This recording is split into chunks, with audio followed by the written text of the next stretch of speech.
Puno ng kasiyahan at kulay. Samahan pa ng iba't ibang costumes at mga formang pang-runway. Ganyan ang Love Laban to Everyone.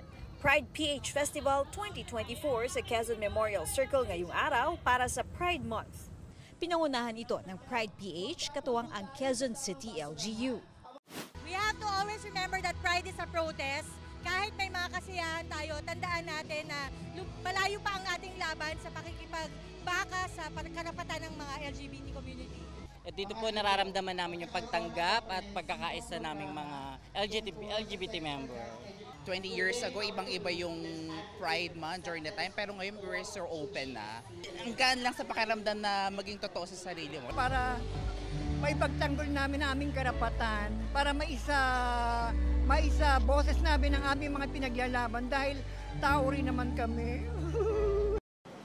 May mga booth din tulad ng libreng HIV testing na ito. Kasama nga sa aktibidad ang pagmamarcha ng mga lumuhok rito mula dito sa Tomas Morato sa Quezon City patungo nga yan sa Quezon Memorial Circle. Naging maingay at buhay na buhay ang parada. Ang mga grupo, kanya-kanyang mga pakulo. May mga bandang tumutugtog. May float na may iba't ibang disenyo. Pero lahat, sumasalamin umano sa pagkakaisa at pagmamahal para sa lahat. Sa taya ng mga nag-organisa ng aktibidad, aabot sa 20,000 ang mga sumali sa Pride March.